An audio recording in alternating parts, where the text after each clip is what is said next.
Hey, good afternoon. How are ya? I hope everything's going your way. I'm at a place called Nakalulu Falls. That big old rock right there.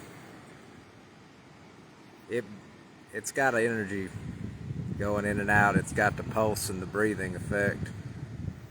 All on it. It's full of energy. Beautiful park. I wanted to take a minute to talk about my twin flame journey there, and a little bit about what happened, since I'm thinking on it and processing it, trying to grow from it. Sometimes I feel like there's some things beyond our control in this world. I guess there is sometimes. That's what acceptance and surrender is about. Lost my other hat because the wind picked it up and threw it in a big old river in Nevada. I should have jumped in and saved it. That's how I feel, but that's okay because this hat's pretty cool.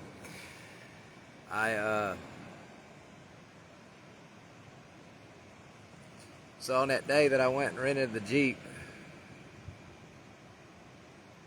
that's when this separation period began with my twin.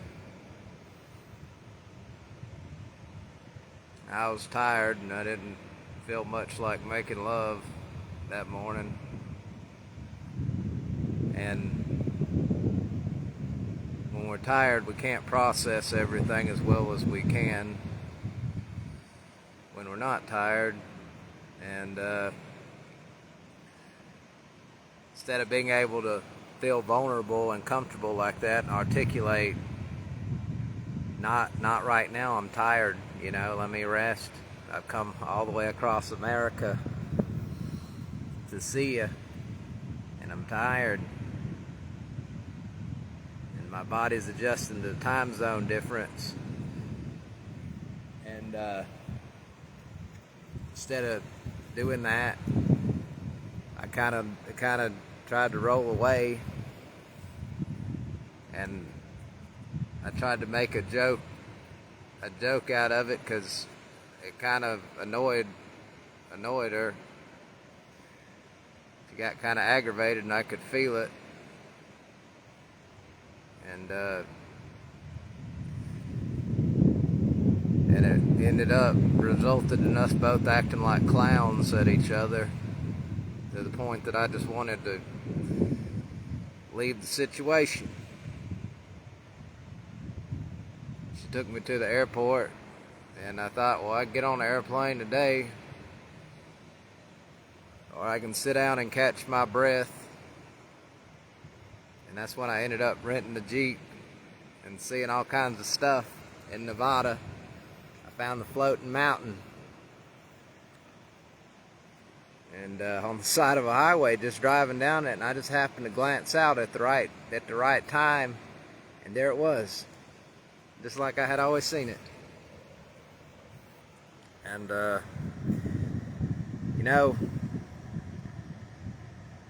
if you have to take space from somebody, you need space, that's fine.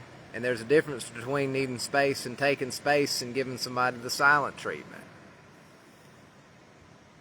I got given the silent treatment. That means whenever I calmed down and could process and rationalize and understand what went wrong and what I did and what everything was, and understand, I couldn't get a hold of her to work it out and talk about it. And I'm going to tell you something, guys. You got to have trust. Depending on somebody and relying on somebody in a romantic context, or even in a friendship or whatever, is the foundation of a healthy relationship.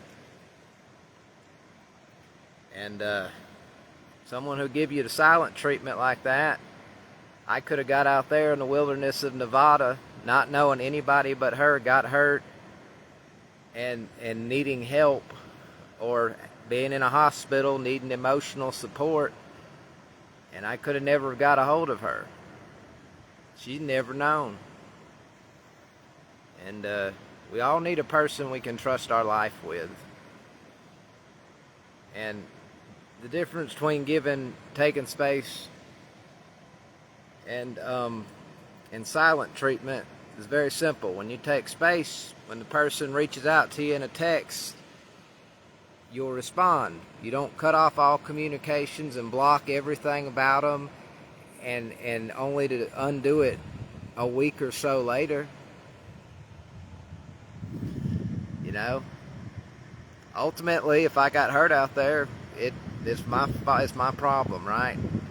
But human beings need each other. They need emotional support from each other, you know? And I just feel like, you know, I wish that we could work things out, but you can't work things out if somebody doesn't want to talk to you. You know, you never get to, when you push people away, you never get to realize that, you know, everybody's imperfect, and sometimes we mess with each other's feelings, and we mess up with each other. You never get to try again, for one, and for two, if that doesn't happen, they never get to see you succeed or anything, right? It's a double-edged sword. And just how that's just how I feel about it. I just wanted to give a little bit of update on what happened in Nevada. You know,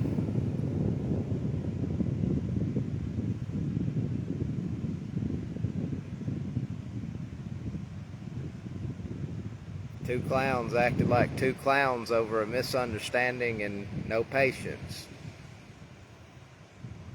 And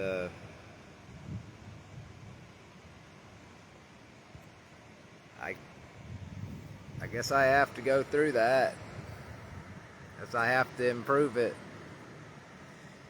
You know, I have to find a way to improve it where the heart doesn't become hard, and it gets strong enough to withstand without shutting down.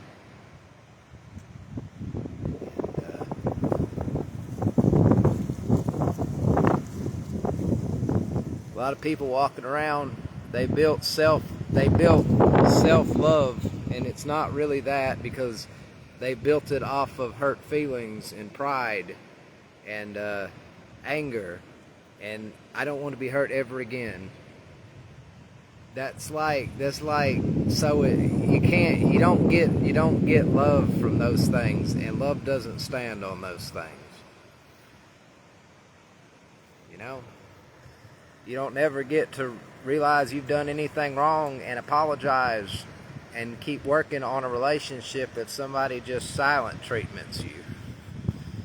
You don't never get to do that. I know a lot of people out there, they're yelling, "Oh, I'll never deal with a person like that." That's you. I choose to become wise instead of wounded.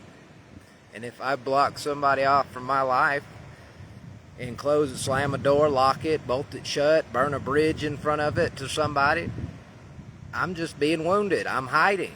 I'm putting up walls and trying to protect myself. My life then becomes built on fear of this person.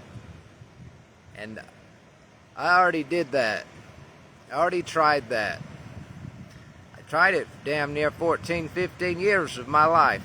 I tried it. I did the ruthless Conan the Barbarian stick.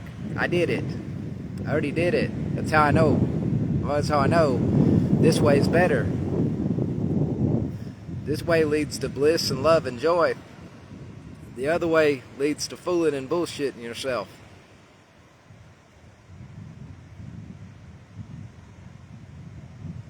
And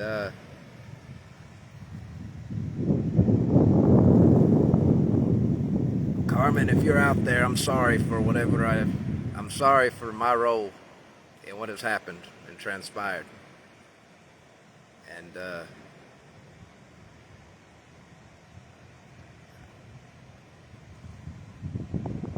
I'm sorry for what I did.